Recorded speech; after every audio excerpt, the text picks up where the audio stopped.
രക്ഷയുടെ പാതയിൽ.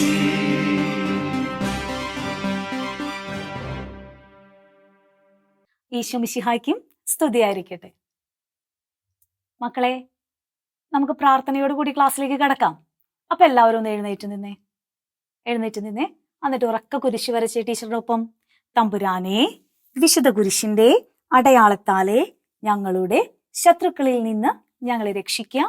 ഞങ്ങളുടെ തമ്പുരാനെ, പിതാവിന്റെയും പുത്രന്റെയും പരിശുദ്ധാത്മാവിന്റെയും നാമത്തിൽ ആമേൻ. കണ്ണുകൾ അടയ്ക്കാട്ടോ. സ്നേഹനിധിയായ ഈശോയെ, ഈ ഒരു നല്ല ദിവസം ഞങ്ങൾക്ക് തന്നതിന് അങ്ങേക്ക് ഞങ്ങൾ നന്ദി പറയുന്നു. ഇന്ന് ഞങ്ങൾ പഠിക്കാൻ പോകുന്ന കാര്യങ്ങൾ ഞങ്ങളുടെ ഓർമ്മയിൽ ഇരിക്കുവാനും അത് ജീവിതത്തിൽ പ്രാബല്യമാക്കുവാനുമുള്ള കഴിവ്, വരം ഞങ്ങൾക്ക് നീ നൽകണമേ. ആമേൻ. ഇരിക്കൂട്ടാ. എന്തുണ്ട് വിശേഷം? സുഖാണല്ലോ എല്ലാവർക്കും? സന്തോഷാണല്ലോ? എന്തൊരു മിടുക്കന്മാരായിട്ടൊന്ന് ഉത്തരം പറയണേ, സുഖാണെന്നും സന്തോഷാണെന്നൊക്കെ. ടീച്ചറുടെ മക്കൾ ഇന്ന് ഇതേപോലെ ആയിരിക്കണം കേട്ടോ. നല്ല എനർജി ഉണ്ടാവണം. കാരണം എന്താ? പരിശുദ്ധാത്മാവിനെ കുറിച്ചാണ് നമ്മൾ പഠിക്കുന്നല്ലേ. പരിശുദ്ധാത്മാവ് ശിഷ്യന്മാരുടെ മേൽ വന്നപ്പോ അവർ ശക്തിയുള്ളവരായി. അപ്പോൾ നമ്മൾ പരിശുദ്ധാത്മാവിനെ കുറിച്ച് പറയുമ്പോ, കേൾക്കുമ്പോ നമ്മൾ എങ്ങനെയുള്ളവരാകണം? ശക്തിയുള്ളവരാകണം.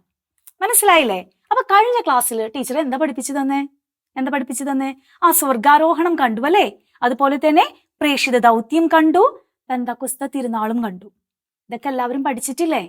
എല്ലാവരും ഓർമ്മയില്ല? എല്ലാവർക്കും വായിച്ചൊക്കെ നോക്കിയിരുന്നില്ലേ ടെക്സ്റ്റ് ഒക്കെ? പിന്നെ ടീച്ചർ ഒരു കാര്യം പറഞ്ഞിട്ടുണ്ടായിരുന്നല്ലോ, ഒരു ചെറിയൊരു ആക്ടിവിറ്റി. അത് ചെയ്തോ? നിങ്ങൾക്ക് നിങ്ങളുടെ ഒരു കൂട്ടുകാരന് ഈശോയെ കുറിച്ചുള്ള ഒരു കഥ പറഞ്ഞു കൊടുക്കാൻ, അത് വീഡിയോ ആക്കി ടീച്ചർക്ക് കൊടുക്കാൻ പറഞ്ഞിട്ട് കൊടുത്തിട്ടുണ്ടല്ലോ അല്ലെ എല്ലാവരും? മിടുക്കന്മാരാണ് കേട്ടോ. അപ്പൊ ഇന്ന് നമ്മൾ കാണാൻ പോകുന്നത് ഏത് ഭാഗമാണെന്ന് അറിയാമോ?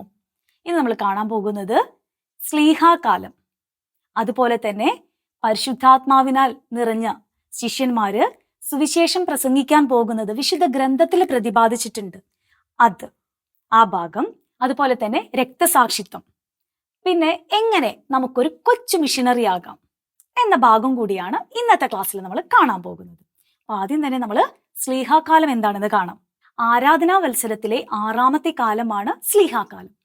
പെന്തക്കോസ്ത് തിരുനാളിനാണ് സ്ലീഹാകാലം ആരംഭിക്കുന്നത്. പരിശുദ്ധാത്മാവിനാൽ നിറഞ്ഞ സ്ലീഹന്മാർ ലോകമെമ്പാടും പോയി സഭാ സമൂഹത്തിന് അടിസ്ഥാനമിടുകയും ചെയ്തതാണ് ഈ ദിനം അനുസ്മരിപ്പിക്കുന്നത്. അതുപോലെ തന്നെ പരിശുദ്ധാത്മാവിന്റെ പ്രവർത്തനം, ആദിമസഭയുടെ ചൈതന്യം, സ്ലീഹന്മാരും സഭയും തമ്മിലുള്ള സുദൃഢമായ ബന്ധം, സഭയുടെ പ്രേക്ഷിത സ്വഭാവം എന്നിവയാണ് ഈ കാലത്തിൽ അനുസ്മരിക്കുന്നത്. ഈ സ്ലീഹാകാലത്തിന് സ്വർണവെള്ളി എന്നുകൂടി വിശേഷിപ്പിക്കുന്നുണ്ട്. അതെന്താന്ന് കൂട്ടുകാർക്ക് അറിയാമോ? ഒരു ചെറിയൊരു കഥയുണ്ട്, അത് ടീച്ചർ പറഞ്ഞു തരാം. പത്രോസും യോഹന്നാനും ഒരു ദിവസം ദേവാലയത്തിലേക്ക് കടന്നു വരികയായിരുന്നു. അപ്പൊ ദേവാലയത്തിന്റെ പ്രധാന കവാടത്തില് ഒരു മുടന്തനായ യാചകൻ ഇരിപ്പുണ്ടായിരുന്നു. ഈ യാചകൻ ഇവരെ കണ്ടപ്പോ ഇവരുടെ മുഖത്തേക്കൊന്ന് നോക്കി. എന്തിനായിരിക്കും യാചകൻ നോക്കുക? അവർക്ക് എന്തെങ്കിലും കിട്ടുമോ എന്നറിയാനായിരിക്കും നോക്കുക അല്ലെ? അങ്ങനെ നോക്കി കഴിഞ്ഞപ്പോ പത്രോസ് യാചകനോട് പറഞ്ഞു, എന്റെ കയ്യിൽ സ്വർണ്ണോ വെള്ളിയോ ഒന്നുമില്ല, പക്ഷെ എന്റെ കയ്യിലുള്ളത് ഞാൻ നിനക്ക് തരാം എന്ന് പറഞ്ഞിട്ട് ഈ യാചകനോട് പറയാണ്, നസ്രായനായ യേശുവിന്റെ നാമത്തിൽ നീ എഴുന്നേറ്റ് നടക്കുക. എന്താ പറഞ്ഞേ? നസ്രായനായ യേശുവിന്റെ നാമത്തിൽ നീ എഴുന്നേറ്റ് നടക്കുക എന്ന് പറഞ്ഞു. അങ്ങനെ അവൻ വേഗം എഴുന്നേറ്റു. അവൻ സന്തോഷം കൊണ്ട് തുള്ളിച്ചാടി. അതെന്തായിരിക്കും? ഇത്രയും നാളും നടക്കാൻ പോലും, എഴുന്നേറ്റ് നിൽക്കാൻ പോലും ഇവന് പറ്റില്ലായിരുന്നു. പക്ഷേ ഈ പത്രോസ് ഇവനോട് എഴുന്നേറ്റ് നടക്കുക എന്ന് പറഞ്ഞതോടുകൂടി ഇവന് എഴുന്നേറ്റ് നിൽക്കാനും നടക്കാനും എല്ലാം സാധിച്ചു അല്ലെ? അതിൽ നിന്നുമാണ് സ്വർണവെള്ളി എന്നുള്ളൊരു പേര് ഇതിന് വന്നത്. അപ്പൊ ഇത്രയും കിട്ടിയില്ലേ? സ്ലീഹാകാലം മനസ്സിലായില്ലേ മക്കളെ?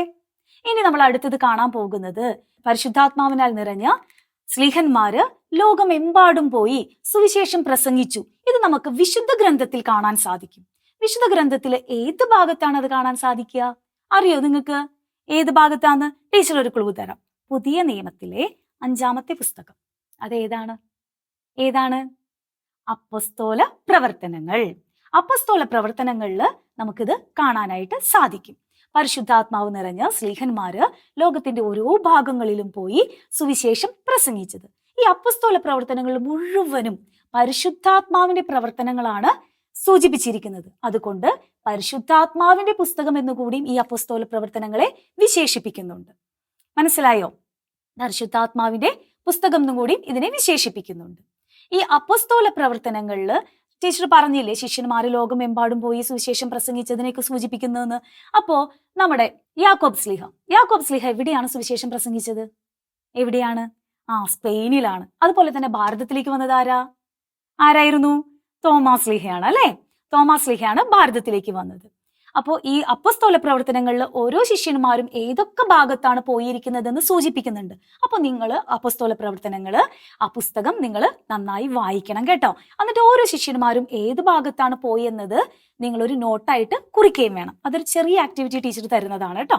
അപ്പൊ ഇനി അപ്പസ്തോല പ്രവർത്തനങ്ങൾ കൂടാതെ 21 ലേഖനങ്ങൾ കൂടി വേറെയുണ്ട്. അതിൽ 14 പൗലോസ്ലീഹ എഴുതിയതാണ്.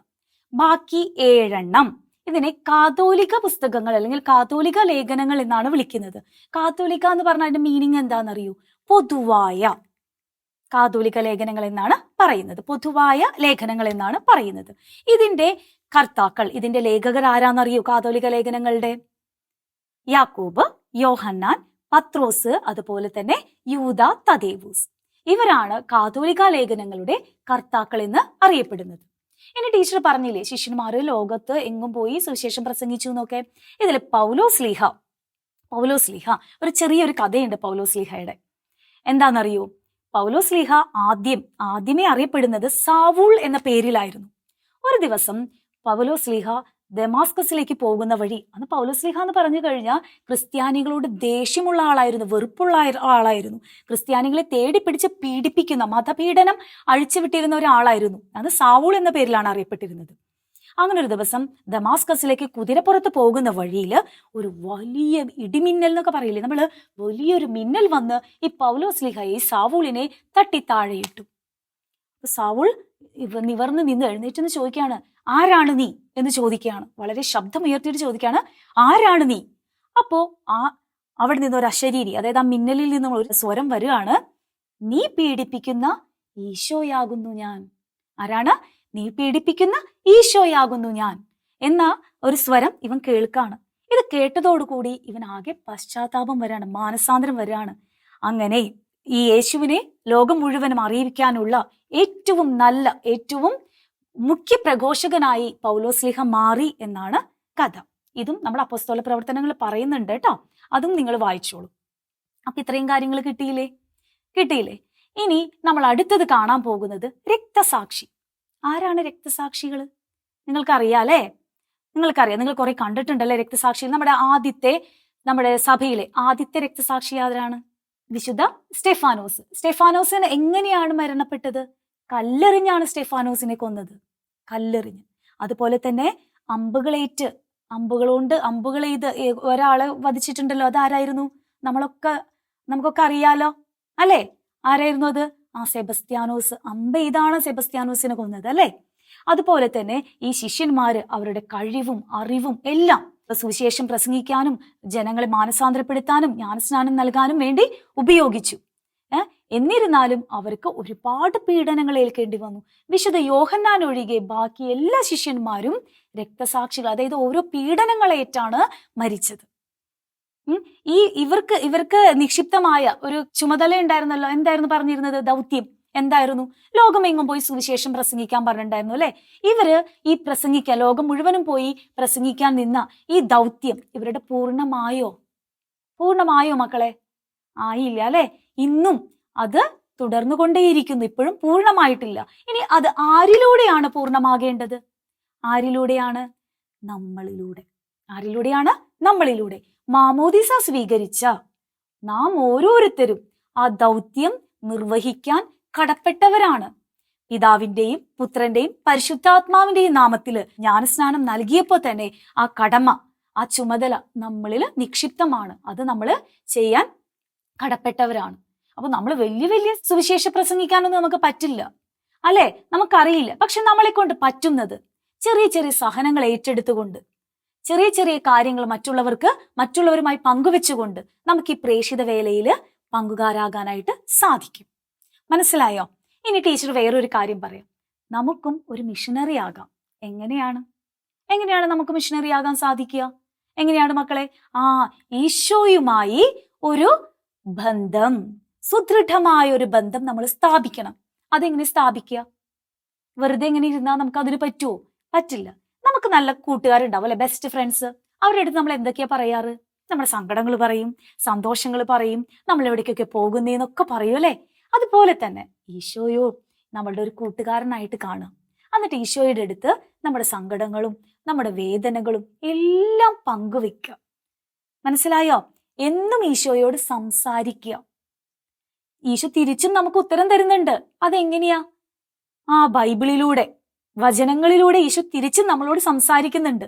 അപ്പൊ നമ്മൾ ദൈവവചനം വായിക്കണം, ദിവസവും ദൈവവചനം വായിക്കണം. ദൈവവുമായി ഒരു ആത്മബന്ധം നമ്മൾ കാത്തു സൂക്ഷിക്കണം. ഇനി അടുത്തത് ജീവിത വിശുദ്ധിയിലൂടെ. എങ്ങനെയാണ് മക്കളെ നമുക്ക് കൊച്ചു മിഷണറി ആവാൻ സാധിക്കുക? ജീവിത വിശുദ്ധിയിലൂടെ. അതായത് മാതാപിതാക്കളെ അനുസരിച്ചും അവർ പറയുന്ന കാര്യങ്ങൾ അവർ ദേഷ്യപ്പെടാതെയും മറ്റുള്ളവരെ സ്നേഹിച്ചും സഹായിച്ചും നമുക്കൊരു വിശുദ്ധി കാത്തു സൂക്ഷിക്കാം. പിന്നെ ഏറ്റവും നല്ല ഒരു കുറുക്കു വഴിയുണ്ട്. എന്താണ്? ആരായിരിക്കും ഒരു കുറുക്കു വഴി? പരിശുദ്ധ അമ്മ. പരിശുദ്ധ അമ്മയുടെ മാധ്യസ്ഥം നമ്മൾ എപ്പോഴും തേടണം. അതെങ്ങനെയാ? ചെറിയ ചെറിയ സുഹൃത ജപങ്ങളൊക്കെ ഉണ്ട് അല്ലെ പരിശുദ്ധ അമ്മയുടെ. എൻ്റെ അമ്മ എൻ്റെ ആശ്രയമേ എന്നൊക്കെ പറഞ്ഞിട്ടുള്ള കുറെ സുഹൃത ജപങ്ങൾ നിങ്ങൾക്ക് അറിയാലോ. അതൊക്കെ നമ്മൾ ഉരുവിട്ടുകൊണ്ടിരിക്കുക, വീട്ടിൽ ജപമാല ചൊല്ലുക. ഇങ്ങനെയൊക്കെ കൂടി ആകുമ്പോൾ പരിശുദ്ധ അമ്മയുടെ ഒരു സാന്നിധ്യവും നമ്മോടൊപ്പം ഉണ്ടാകും. ഇതെല്ലാം ആകുമ്പോൾ എന്തുണ്ടാകും? പരിശുദ്ധാത്മാവും നമ്മളിൽ വന്നു നിറയും, നമ്മൾ ശക്തിയുള്ളവരാകും. മനസ്സിലായോ? അപ്പോൾ ഇന്നു മുതൽ നിങ്ങൾ എന്തൊക്കെയാകും? നിങ്ങൾ കൊച്ചു മിഷണറി ആകാനായിട്ട് നിങ്ങൾ പരിശ്രമിച്ചു കൊണ്ടിരിക്കണം. മനസ്സിലായോ മക്കളെ? കൊച്ചു മിഷണറി ആകാനായിട്ട് പരിശ്രമിച്ചു കൊണ്ടിരിക്കണം. അപ്പൊ ഇന്നെടുത്ത ഭാഗം ഏതൊക്കെയാന്ന് ടീച്ചർ ഒന്നും കൂടി പറയട്ടെ. ഏതൊക്കെയാണ്? സ്ലീഹാകാലം കണ്ടു. പിന്നെ അടുത്തത് എന്താ? നമ്മുടെ വിശുദ്ധ ഗ്രന്ഥത്തില് പരിശുദ്ധാത്മാവിനാൽ സ്ലീഹന്മാര് ചെയ്ത കാര്യങ്ങൾ നമ്മുടെ വിശുദ്ധ ഗ്രന്ഥത്തിൽ പ്രതിപാദിച്ചിട്ടുണ്ട്. അത് ഏത് ഗ്രന്ഥാന്ന് നമ്മൾ കണ്ടത്? ഏത് ഭാഗത്താണ്? അപ്പോസ്തല പ്രവർത്തനങ്ങള്. അതിൽ 21 ലേഖനങ്ങളുണ്ട്. 14 പൗലോസ്ലീഹ എഴുതിയത്, 7 കാത്തോലിക്ക ലേഖനങ്ങള്. അത് ആരൊക്കെ എഴുതിയതാ? യാക്കോബ്, യോഹന്നാൻ, പത്രോസും യൂദാ തദേവുസും എഴുതിയത്. ഇത്രയും കാര്യങ്ങൾ കിട്ടിയല്ലോ. ഇനി ഈ ലേഖനങ്ങൾ അതെന്തിനാണ് നമുക്ക് വേണ്ടി എഴുതിയത്? ലേഖനങ്ങൾ എന്തിനാണ് നമുക്ക് തന്നിരിക്കുന്നത്? എന്തിനാണ്? നമ്മൾ വിശുദ്ധിയിൽ വളരാൻ വേണ്ടിയിട്ട്. എന്തിനാണ് മക്കളെ? വിശുദ്ധിയിൽ വളരാൻ വേണ്ടി. ഇനി എങ്ങനെ കൊച്ചു മിഷണറി ആകാം? അതും ടീച്ചർ പറഞ്ഞു തന്നു. രക്തസാക്ഷികളെ പറ്റി നമ്മൾ കണ്ടു. ഇത്രയും ഭാഗം നിങ്ങൾക്ക് മനസ്സിലായല്ലോ അല്ലെ? ക്ലിയർ ആയല്ലോ? എന്തെങ്കിലും ഡൗട്ട് ഉണ്ടോ? ഇനി അടുത്തത് ടീച്ചർ ഒരു ചെറിയ ആക്ടിവിറ്റി നേരത്തെ പറഞ്ഞിട്ടുണ്ടായിരുന്നു. അപ്പോസ്തല പ്രവർത്തനങ്ങൾ വായിക്കണം. അപ്പൊ അതിൽ പൗലോസ്ലീഹയുടെ ഒരു കഥ ടീച്ചർ ചെറുതാക്കി നിങ്ങളോട് പറഞ്ഞു തന്നിട്ടുണ്ടായിരുന്നു. പക്ഷെ നിങ്ങൾ ആ ലേഖനം നന്നായി വായിക്കുക. ആ പൗലോസ്ലീഹയുടെ കഥ ഒന്ന് ചെറുതായിട്ട് ഒരു A4 ഷീറ്റിൽ എഴുതി നിങ്ങൾ ക്ലാസ് ടീച്ചർക്ക് സബ്മിറ്റ് ചെയ്യുക. അടുത്ത ആഴ്ചക്ക് മുമ്പായിട്ട് അത് ചെയ്യണം കേട്ടോ. അപ്പോൾ ഇന്നത്തെ ക്ലാസ് എല്ലാവർക്കും മനസ്സിലായല്ലോ. അപ്പൊ നമുക്ക് അവസാനിപ്പിക്കാം. എല്ലാവർക്കും നല്ലൊരു ദിവസം ആശംസിച്ചുകൊണ്ട്